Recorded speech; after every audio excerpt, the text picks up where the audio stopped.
Na, das kam am Anfang. Senuas Psychose-Funktion. Ach, wenn wir hier immer diese Zeichen sehen, oder was?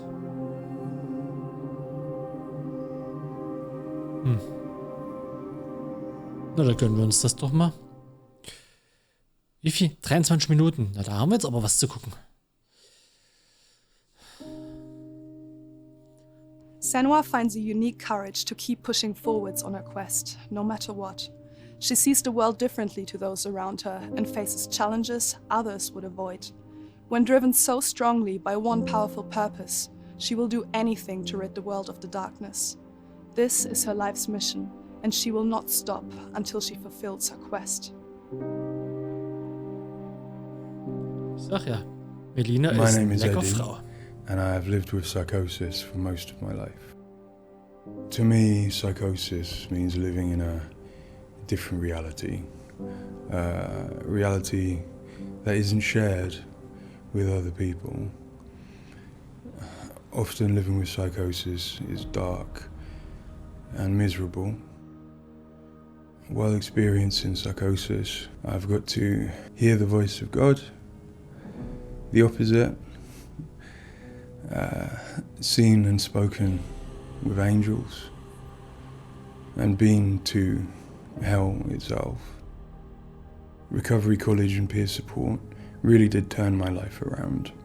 I thought I would never get better, and yet here I am.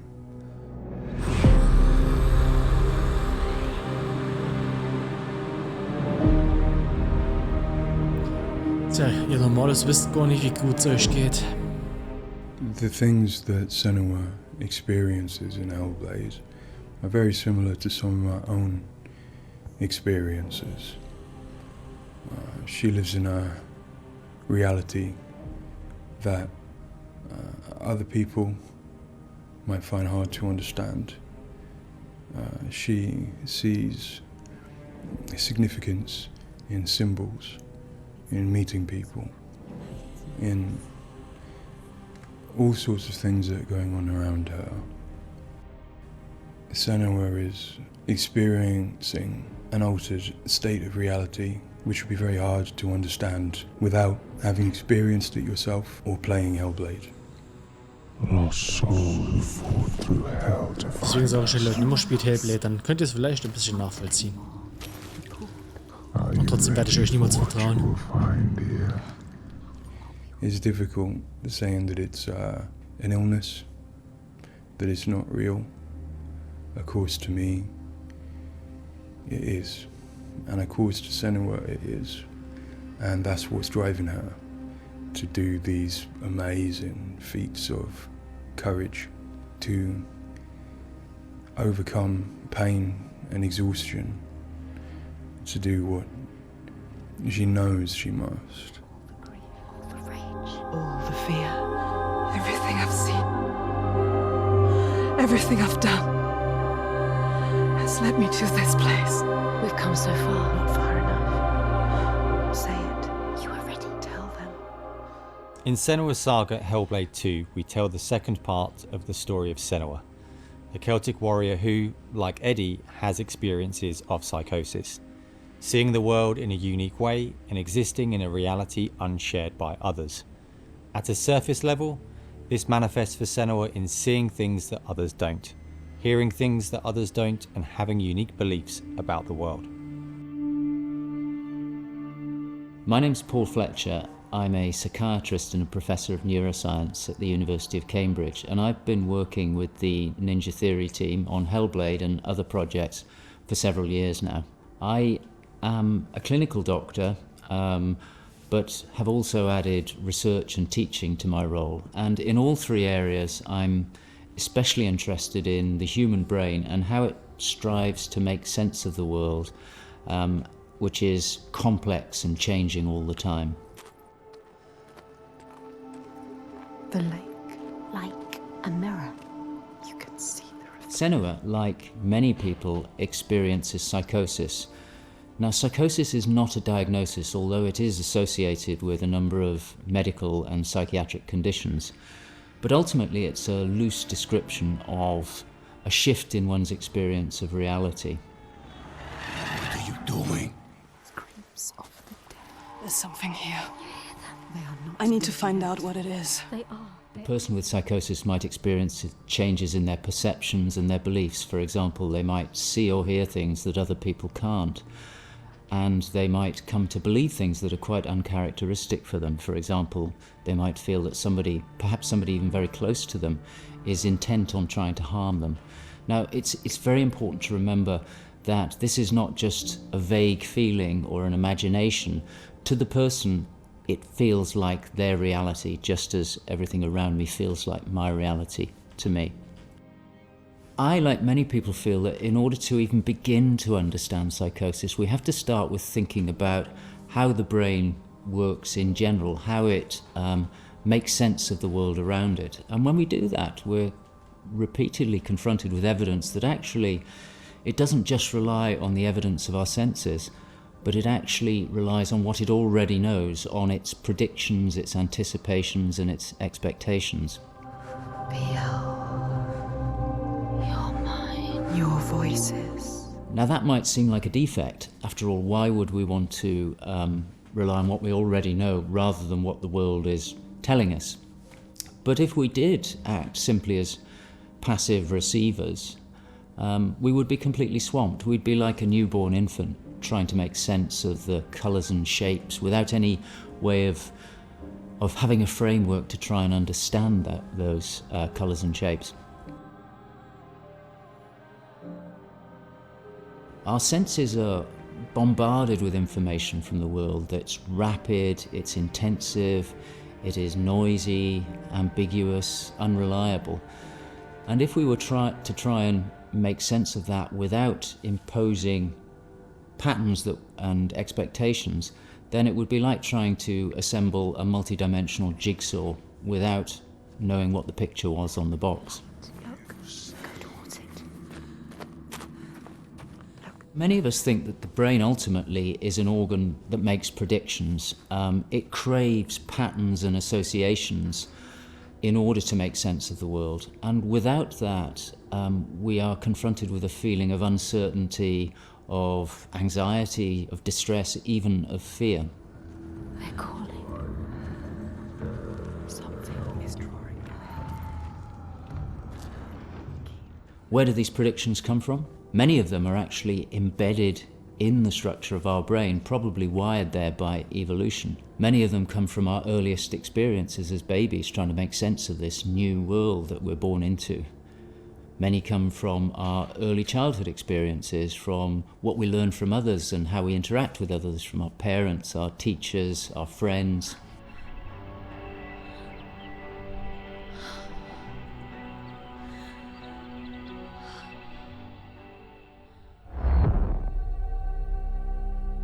We all have a feeling that we're directly in contact with an objective reality, but it's probably the case that what we experience as our constructed model of the world is a blend of the evidence of our senses, but also what we are predicting or expecting from the world.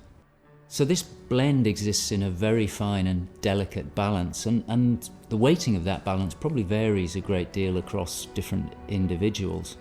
But crucially, this balance is what determines how we experience and interpret and act upon the world.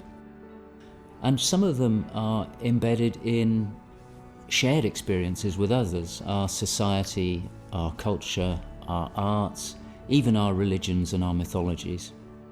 So for the most part, this works very well for us and enables us to make sense of the world, but it's also, being a delicate balance, it can be shifted, and it's very easy, even under the most normal day-to-day circumstances, to deviate from objective reality. A good example of this is the hollow mask illusion. All of us are familiar with a mask. We know that it depicts a face and that the inside is hollow. But when we see the mask rotating round and we see the hollow side, there is a deeper prediction, probably embedded in our brain, that facial features tend not to be hollow, that they stick out. And this deeper prediction can override our knowledge that the mask is hollow and make us actually perceive the face as sticking out at us. Despite what we know, the deeper predictions will override this. So for me and many in my field, perceptual illusions like this, which are very common, are really interesting because they tell us something fundamentally about how the brain is making sense of reality using its predictions. But more than that, for me, it's very interesting because it begins to give us a sense of how psychosis might begin to emerge. Psychosis is this experience of an altered internal construction of one's reality. And it seems feasible that this is dependent upon this balance I've talked about between predictions and evidence. And it is probably the case that some people tend to weight their predictions more heavily. This, in many circumstances, is advantageous because it means that they can discern patterns and associations that perhaps other people can't. But if that balance was shifted further by different circumstances, then it may well be that they begin to construct a reality that doesn't accord with the world around them. What might cause that shift? Well, a number of things. It could be caused by stress, sleep deprivation. It could be caused by illness, neurochemical disturbances. It's also the case that our experience will change how we predict things. So a very profound experience, for example, of trauma, could powerfully change the way in which we make predictions about the world and shift us from this delicate balance into a state of psychosis. In the case of Senua, we know that from an early age she was able to discern patterns and associations that perhaps other people couldn't. And on top of that, her childhood and adolescence had a number of traumas in it. Her father was abusive and he accused her of being the cause of evil and darkness. Her mother, who had the same capabilities as she did, was actually sacrificed for the same reason. And in addition, her village was attacked by Vikings and her lover was brutally killed.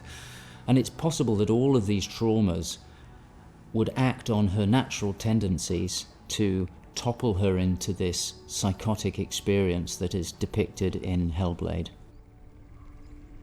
With every defeat, the dark rot will grow and soon it will take her soul.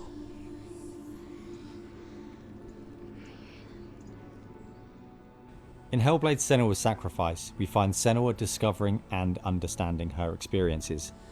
They're relatively new to her, and the pain and torment feels at its most acute. Having travelled to a new place, with a mind full of her trauma and truth stories of the Vikings, she embarks on a journey of coming to terms with what has happened in her life.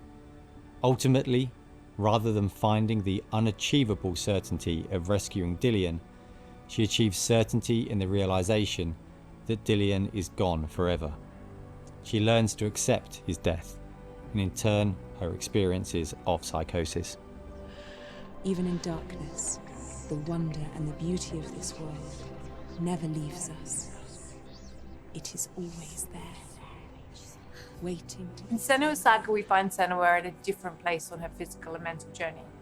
Empowered with the sense that she has overcome her own darkness, she's now compelled to follow a new quest, to save her people from that same darkness. You smell their fear.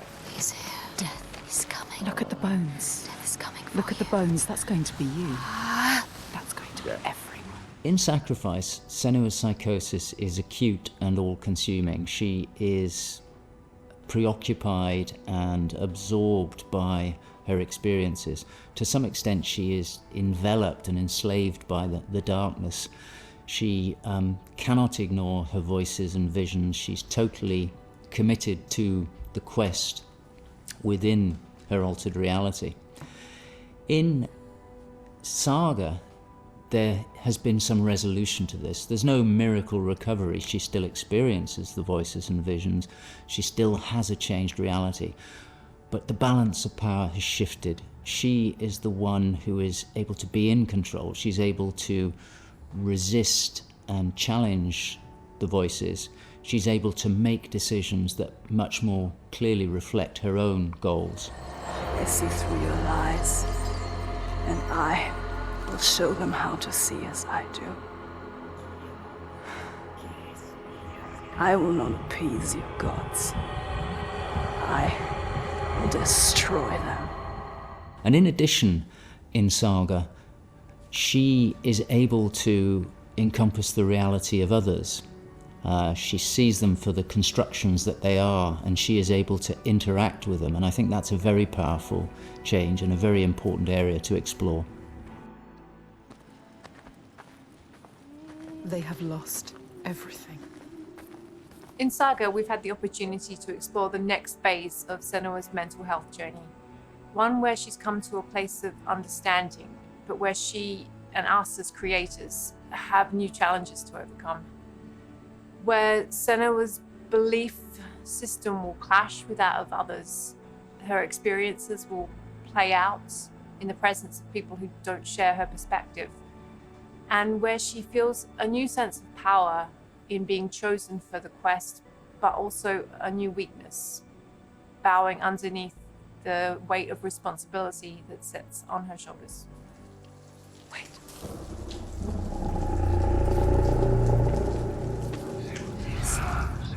In Saga, we have once again utilized binaural audio to bring Senua's voices to life.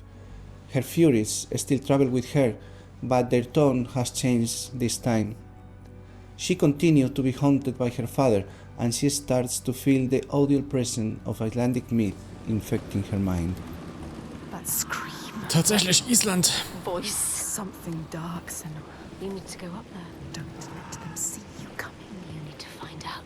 Don't let the monsters find you. You can do this, Senua. To hear the world as Senua does, we spend time with people with lived experiences of psychosis, and also with Paul Fletcher. This made a strong basis of what it is to hear voices, what they say, how they sound, how they change or react to external stimulus, and this paired with all we learned from the first game, Hellblade: Senua's Sacrifice, led us to create Senua's own sonic version of reality. To me, it's a privilege to sit in a room to play our game, and as we progress, hear their comments, thoughts and suggestions. Each one provides a different perspective, and I find especially inspiring and humbling to hear from Eddie his own experiences. Especially, I find he has a way of putting very complex emotions, situations, in a very simple yet poetic way, and it's really inspiring for me when I'm thinking in Senua's journey. We use binaural audio to bring 3D space in the headphones. This allows to experience the voice hearing and other sounds with a physical sense. Also extremely important is the performance of the voices, and for that we have been collaborating with Helen and Abby, our Furies. They are the most prominent voices of Senua. The way we perform is important as well, allowing for freedom, movement, creative input from Helen and Abby, and also important to have with them conversation and spend time talking about the journey of our character.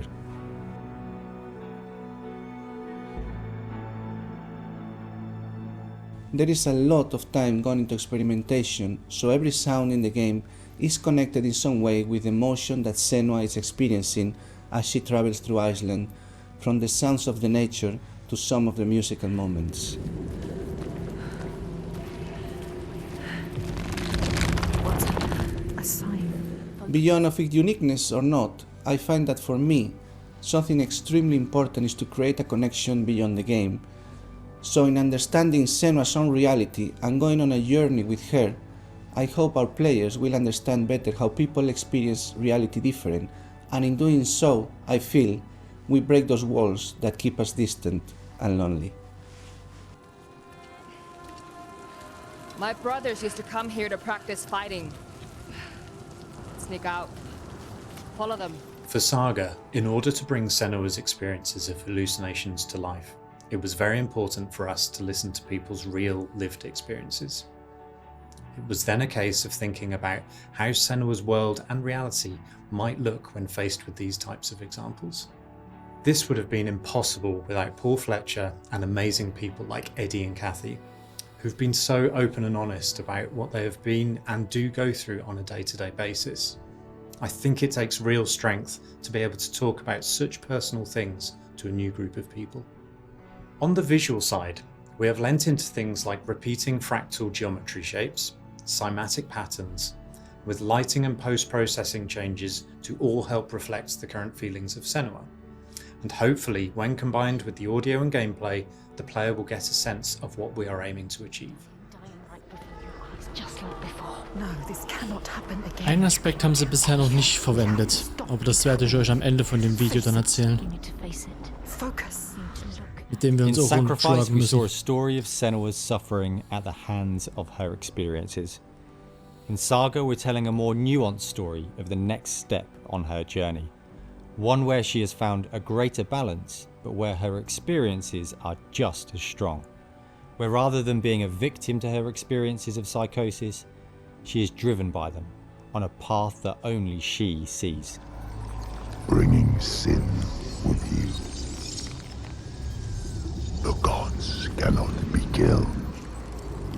One thing that I find very exciting in Saga is that there's an attempt to explore something that is really neglected in my field, which is the experience of a dual reality that some people have.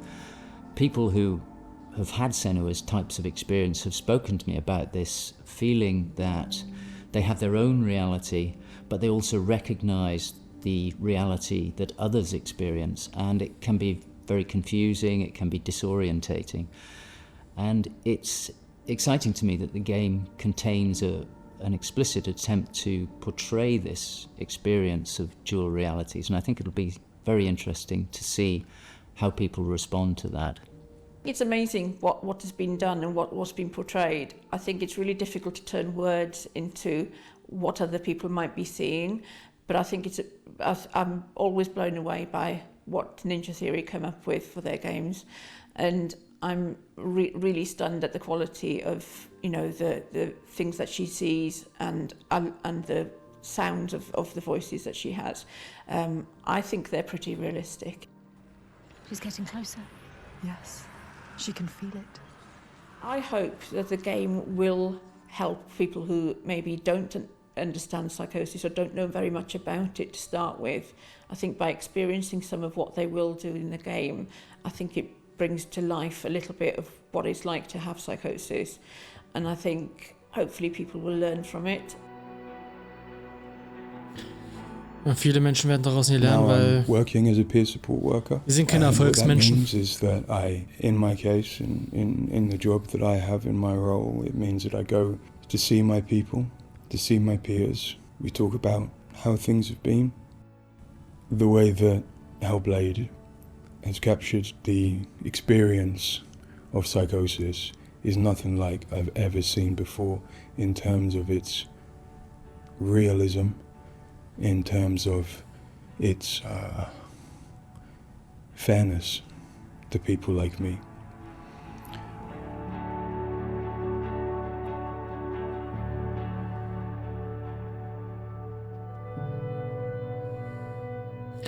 Ich muss nicht mehr erfahren.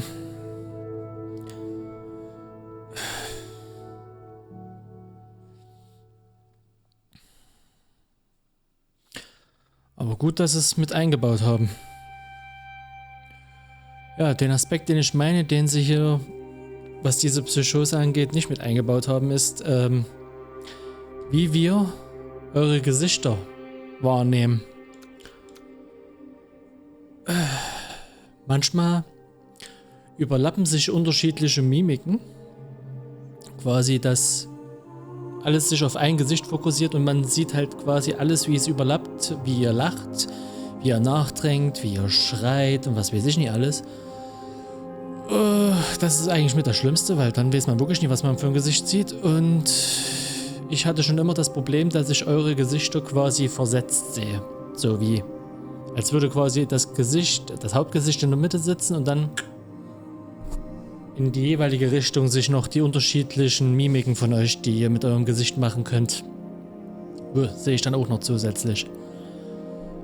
So, und umso, sag ich jetzt mal, umso entkräfteter ich bin, umso mehr verwischt das, dass ich mich nicht fokussieren kann, welches ist das Hauptgesicht, das Primärgesicht. Und das ist halt ein Problem, vor allem wenn du ein Kind bist, hast du echt was zu tun.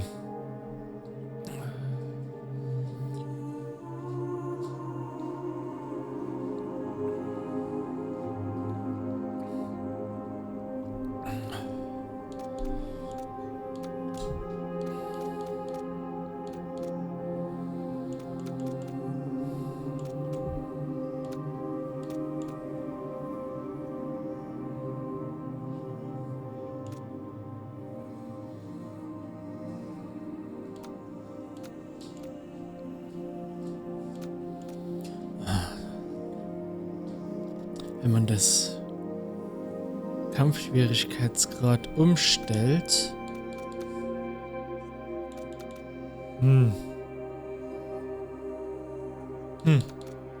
Damit könnte ich auch irgendwann mal experimentieren. Wenn man auf leicht geht, dass die Zeitfenster fürs Blocken vielleicht anders sind. Naja, also es wird auf jeden Fall ein dritter Teil. Also, die haben bestimmt Pläne für einen dritten Teil. Ob sie den dritten Teil durchziehen können, hängt von Microsoft ab und was die an Geldern zur Verfügung haben. Sollen sie sich ruhig wieder ein paar Jahre Zeit nehmen? Hauptsache es wird gut. Also bis jetzt kann ich den ersten und den zweiten Teil komplett empfehlen. Außer für die Menschen, die halt, sag ich jetzt mal, geistig nicht sonderlich empfänglich sind für sowas und einfach nicht in der Lage sind, sowas zu verstehen oder zu erfassen. Oder wo null Interesse besteht. Die sollten natürlich die Finger von dem Spiel lassen, weil die könnten, ja, es quasi versauen. Drastisch ausgedrückt. Ja. Bis mit der Ausnahme dieses einen Mikrorucklers, den wir hatten, der eigentlich kaum aufgefallen ist, aber das Problem ist, wenn man die Wahrnehmung hat, den Unterschied zwischen den unterschiedlichen FPS zu erkennen, jetzt sind nicht 1 und 2 FPS Unterschied, sondern wirklich deutliche Sprünge. Ne? Ich kenne halt, also ich sehe sofort den Unterschied zwischen 30 FPS und 60 FPS. Ich weiß nicht, warum viele Menschen das nicht können, aber für mich ist es normal. Es war schon als Kind schlimm, wo 30 FPS der Standard sind und ich hatte die ganze Zeit das Gefühl, irgendwas stimmt mit der Bewegung nicht. Also, ja. Aber egal, das sind unnötige Details, mit denen müssen wir uns nicht rumschlagen. Tja. Statt 10 von 10, 20 von 10 Punkten das Spiel. Auf jeden Fall. Ich werde es auf jeden Fall noch ein paar Mal spielen müssen, weil ich will alleine schon die Säulen und die Gesichter und die damit verbundene Geschichte der Bäume auf jeden Fall noch zusammenkriegen irgendwie. Und ich muss alleine schon mir merken, dass ich beim nächsten Mal die Entscheidung treffe mit Astrid. Quasi die Entscheidung zu treffen und dann gibt es vielleicht ein anderes Ergebnis beim Ending. Ich weiß es nicht. Jetzt am Ende war ja auch, wo sie diese Gesichtsbemalung hatte, womit ja quasi das Spiel beworben wurde, der Trailer, der erste Trailer, glaube ich, von 2019 war das sogar, wo Senua diesen aggressiven Gesang macht und das war die gleiche Gesichtsbemalung. So, und da dachte ich jetzt gerade, tut jetzt das Volk da anführen? Oder zeigt das quasi den alternativen Wahnsinn? Ist halt alles sehr verworren und verschwommen. Ja gut, genug Kraft gekostet. Wir gehen jetzt in die verdiente Pause. Ein weiteres abgeschlossenes Projekt. Ich hoffe, dass der dritte Teil ein bisschen länger geht. Nicht viel länger. 8 Stunden circa. Wir sollten jetzt bei 7,5 Stunden Aufnahmezeit sein insgesamt. Ich will jetzt nicht die genaue Minute rechnen. Aber ich hoffe, dass der dritte Teil ein bisschen länger geht. Ich hoffe auf 10 Stunden. Weil dafür machen sie es zu gut, um es so kurz zu halten, finde ich. Aber ja gut, wer weiß, was da noch die Pläne sind. Beziehungsweise was sie durchsetzen können, umsetzen dürfen. Ja, gut, dann sehen wir uns beim nächsten Projekt wieder. Ich habe noch nicht mal das nächste Projekt ausgesucht, weil ich erst damit gerechnet hätte, dass ich vielleicht etwas länger brauche. Ja gut, dann sehen wir uns beim nächsten Mal wieder. Und ja, gucken mal, was es sein wird. Das Spiel ist echt schwere Kost. Einerseits fühle ich mich verstanden und andererseits zu viele Eindrücke für mich. Gut, dann sehen wir uns beim nächsten Mal wieder, wo auch immer das sein wird. Bis dahin, tschö mit Euer Papa.